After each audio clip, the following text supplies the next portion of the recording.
Looking at the steering wheel as well as the cluster screen and head-up display inside of the Ford F150. In this video, you're going to learn everything you need to know about this part of the technology. Let's dive in and I'll show you everything that you need to know. The first thing is that the steering wheel inside of the F150 might be heated depending on your trim level.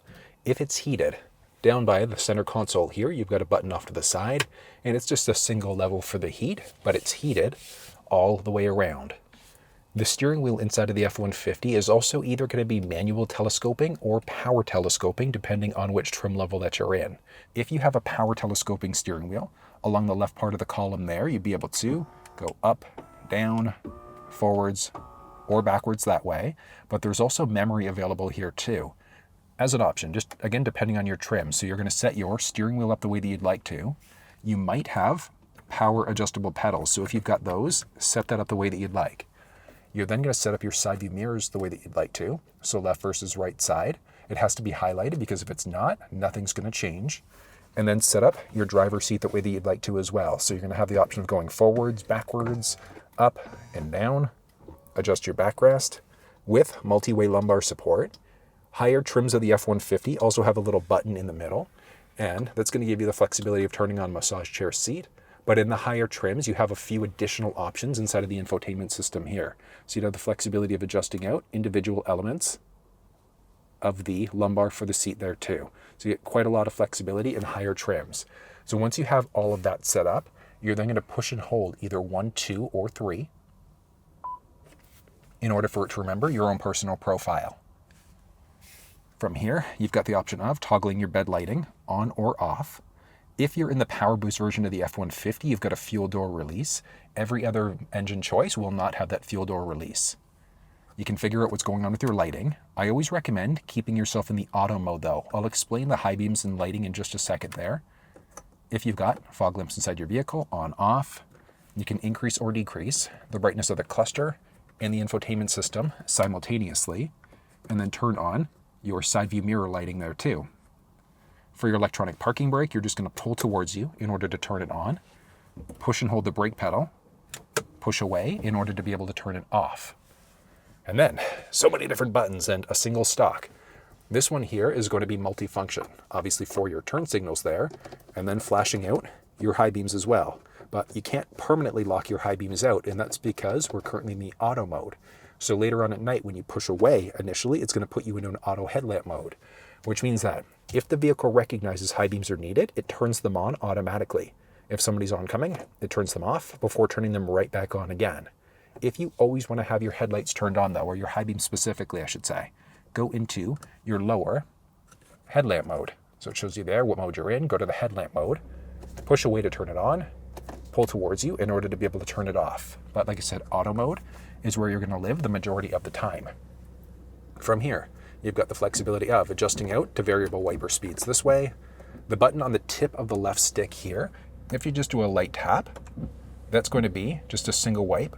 But if you push and hold it, that is going to give you your wiper fluid. There's no hand shifter here. We're looking at our lower shifter. From here, park, reverse, neutral, drive. There's a dedicated manual mode there too, which means that you can use the plus minus here if you wanted to be able to change out your gears, back again.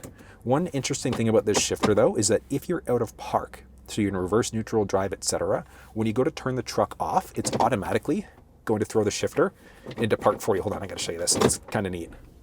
And off. So automatically tosses you into park. So I think that's kind of a neat feature. And then you've got the button down here in order to be able to fold the shifter flat if you wanted to use the available interior work surface area. Back to the buttons here. The lower ones here are going to be for your volume control. So up, down this way. There's a voice command prompt here too. So you can do a number of things. You can change radio stations. You'll be able to make phone calls, navigate using your voice. If you were hooked up over Android or iPhone devices, you can do a long push and hold of this button in order to activate either your Siri or Google Assistant. If there is no phone connected, you push and hold. Search for your vehicle on your device. It gives you the flexibility of being able to launch into adding a phone in as well. And then you've got all of your buttons here. So the easy one, the bottom one here, is going to be your lane keeping system. So lane keeping works 3 different ways. I'll show you how to set that up in the infotainment in a second here. But way number 1 is going to be a steering wheel vibration, 2 is an aid, and 3 is both. And then you've got your cruise control settings along the outside. So these ones here. You toggle the cruise control system on this way. And you can see along the bottom of the cluster screen that it's there, and then inside of the head-up display, it also lets you know that the system's turned on. And it's going to set you at whatever your current speed is, but you have to be going at least about 20-ish kilometers an hour in order for the system to toggle on. You'd then increase, decrease, 1 kilometer, 1 mile per hour at a time, push and hold up or push and hold down in order to increase, decrease at larger increments. You can hit the brake pedal to cancel, pause your speed. You can push the button in the middle there in order to cancel, pause your speed, and then push in again in order to resume your previously set speed. I mentioned 3 different types of cruise control. So there's normal, adaptive, and then there's Blue Cruise, which is full hands-free driving. And the difference between the 3, normal cruise is exactly that. It's your old school cruise. So you set it at, let's say, 50. If the car in front of you slows down, yours will not brake. There's the adaptive cruise, which is based off of this gap adjustment. So how close or far are you from the leading vehicle, with 4 different levels. I'm personally okay level 1 most of the time, but you might want to be on 2, 3, or 4 depending on your own reaction speed. Snowy, slippery conditions, you might want to be on level 4 or just swap out to normal cruise control instead. But I'll show you that process in a second. But it's a cool system because you set it at 50, car in front of you slows down, yours brakes, they change lanes, you change lanes, it'll pick you back up to your previously set speed again. If you go into the infotainment system here and hop into your features, driver assistance, you've then got the auto hold setting. So auto hold is a neat one. So if you've got that one enabled, you come down to a complete stop, you take your foot off of the brake pedal and the truck is not going to move. So it's essentially locked into place. Then you've got your cruise control options. So normal cruise is your old school cruise. Adaptive cruise is going to be that set and forget it. And then there's Blue Cruise, which is full hands-free driving on highways or interstates. So when you're on the highway, you turn the cruise control system on with adaptive set. If it's available, you'll notice that the screen goes a beautiful blue, and you'll see it in the head-up display as well, and it's full hands-free driving at that point. You don't even need to worry about the gas and the brake. The truck controls absolutely everything. With that Blue Cruise system, though, you can still use the steering wheel if you'd like to. It's self-driving at that point, but you can drive yourself. You can hit the brake pedal at any point in time. You can use the accelerator pedal. If you ever hit the brake pedal with any cruise enabled, you just hit the button in the middle there to resume. There's lane centering with hands-free too. So that's your Blue Cruise system, which you can toggle that one off if you really don't want to use the Blue Cruise system. You can also just turn off your lane keeping system if you don't want to use the Blue Cruise system as well. So that's available as an option. There's in-lane repositioning, which is a pretty neat setting. So what's going to happen here is that as you're cruising on the highway, you go to pass somebody or if somebody's passing you, and let's say it's a big truck, it's coming up on your right-hand side, it's actually going to shoot you to the outer part of your lane.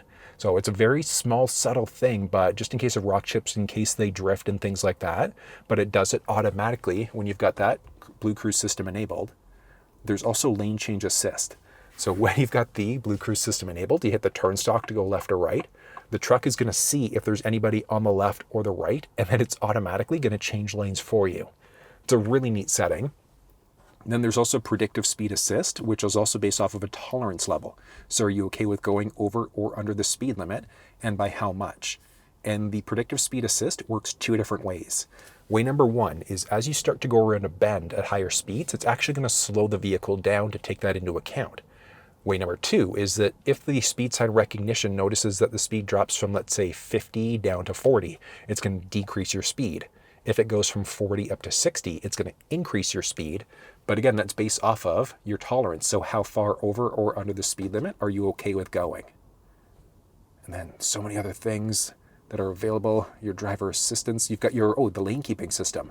So that one, as I mentioned, works 3 different ways. So the alert is a steering wheel vibration. So you start to veer over into another lane without signaling.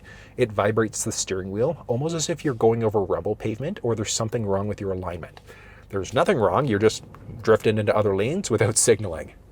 The aid actually nudges you back into your lane, and then the alert and the aid do both. So you'll get a little vibration, and then it's going to nudge you back into your lane. And then the alert intensity is the intensity of the steering wheel vibration. The buttons along the right-hand side of the steering wheel here, this one is going to give you the flexibility of either answering or hanging up on a phone call. You can change between your presets that you've got set up this way, on top of that. So it's pretty simple to use. Your easiest bet and best bet, I would say, is probably just use the voice command prompt until you have all of your different stations set up. And then you've got these buttons, your basic back button, and then up and down with a menu button to control what's going on inside of the cluster screen. Inside of the cluster screen, you can see what mode you're currently in. So whether that's 2 high, 4 low, etc., with the option for 4 auto, depending on which trim level that you're in. You can see what gear you're in here too. So park, reverse, neutral, drive. Then you can drop down into your manual mode in order to be able to change gears out using the plus minus along the shifter there. The shifter plus minus buttons work under the same principle as paddle shifters or a column shifter too. If you want to walk through and actually using that hand shifter and understanding it, you'll find that down in the description of this video.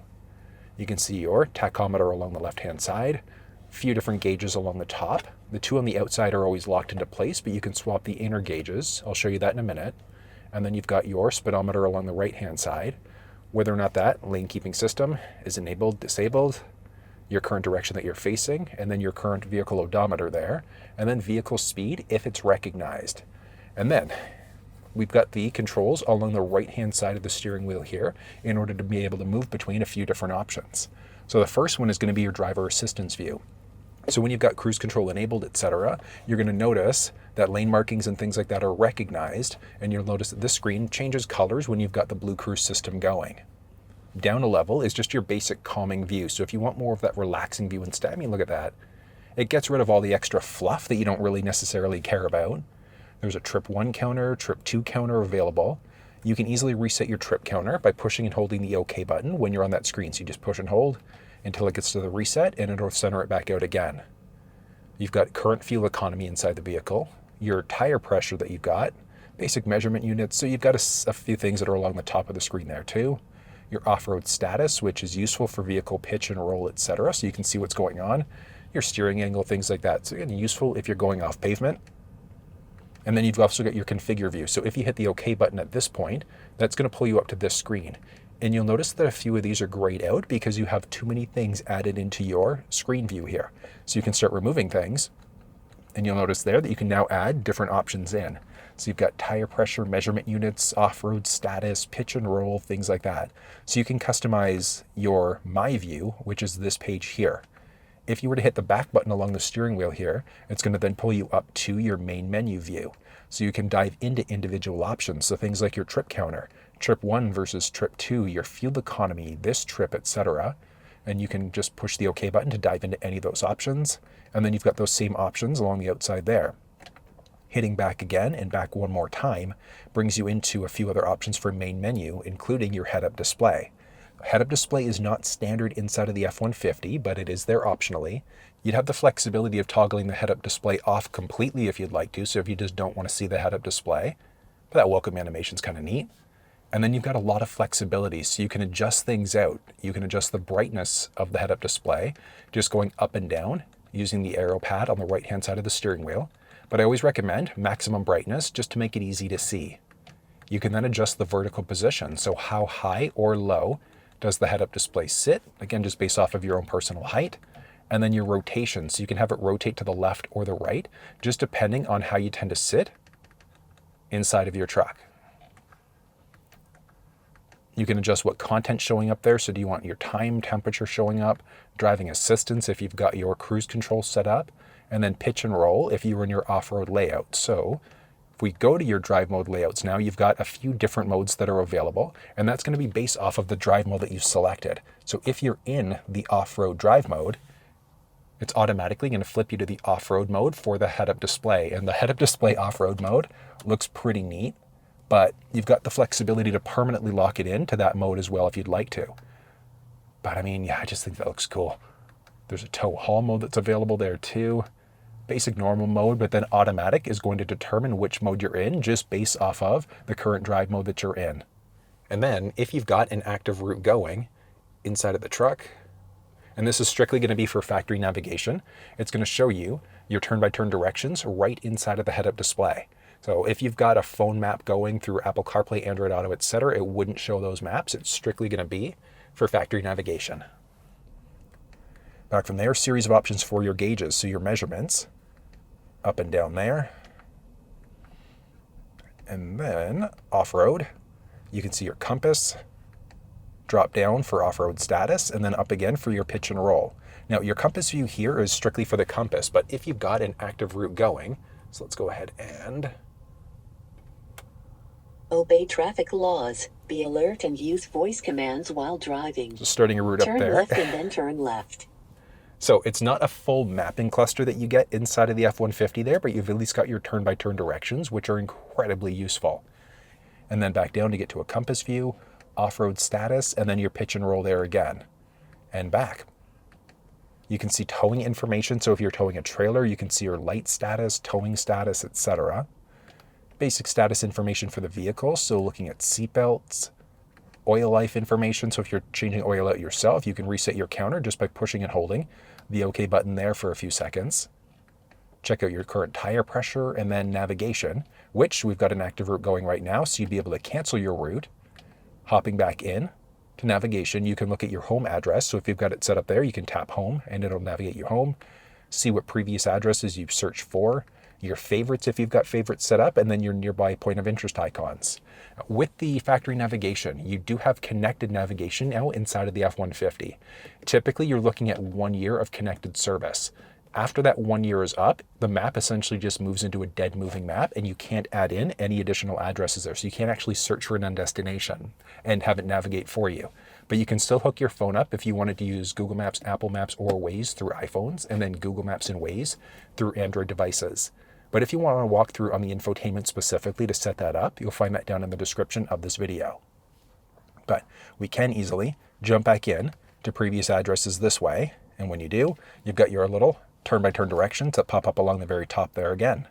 Phone is grayed out because I don't have a phone currently connected, but if your phone was connected, you'd be able to make phone calls, etc. Audio is going to be based off of all the current audio sources. So if you had a USB stick with MP3s plugged in, etc., all of your sources would be there. And you can just tap OK in order to be able to jump between whatever source you'd like. Vehicle maintenance, if you're doing things yourself. So again, with your oil life, look at your tire pressure. And then some additional settings where you can configure the upper gauges. So those are the two middle gauges there. So if you didn't have a route going, we can hide those different gauges. And then you can also swap the gauge position, so left versus right. But then you can also select what is going to show up inside of either of the middle gauge for the left or for the right. So as I mentioned, the two outer ones are always going to be there. But you can select whatever options that you'd like there, or as I mentioned, completely hide it if you'd like. You can get dual speed. So whether you've got kilometers or miles showing, this is a Canadian spec vehicle, which is why kilometers is the default. In the US, it would essentially do that split the opposite way. Neutral tow if you're towing the F-150, and then an EV brake coach, which is going to be because this is the hybrid. Inside of the infotainment system, if you go into your vehicle settings along the bottom, you've got general settings, and then you can change out your vehicle language here. You can change out the measurement unit for your climate. So if you wanted your climate to be measured in Celsius, Fahrenheit, etc., you can easily adjust it out there.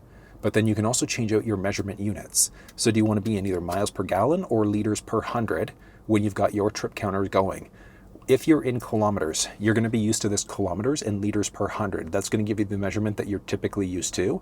And then you've got other measurements available, including tire pressure. Do you want to be in PSI, KPA, or bar? You've got your Pro Trailer Backup Assist. So if you're not a fan of counter steering the steering wheel, all you're going to do is toggle it on when you're towing a trailer, and then you just rotate left or right, and then it automatically is going to counter steer for you. There's your integrated brake controller if you're using a trailer with integrated brakes. And then, are you in 2 high, 4 high, etc.? 4 auto is not standard across the board. You'll find it in the higher trim levels of the F-150. But you're going to be in 2 high the majority of the time. If you've got slippery, snowy conditions, you might want to be in 4 high instead.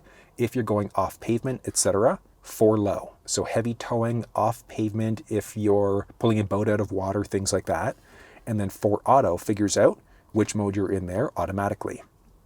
You've got your rear locker there, toggling on or off. And then a series of selectable drive modes that are available as well. So as you use that switch, it shows you what mode you're in there. Sport mode is an absolute blast. It's going to give you the best possible performance in the vehicle. So rather than shifting at, let's say, 2,000, 3,000 RPM, it might shift closer to red line depending on how much you're flooring it. Eco's just for your day-to-day driving. There's going to be trailer mode, so tow haul, just your normal day-to-day drive mode. Slippery is going to play with traction stability control. You can see there, puts you into your 4 auto setting. And then there's also the off-road mode, which gives you a really cool look. Your off-road locker's there as well. I know that was a heck of a lot of information, but that's everything you need to know about the steering wheel and the cluster inside of the Ford F-150.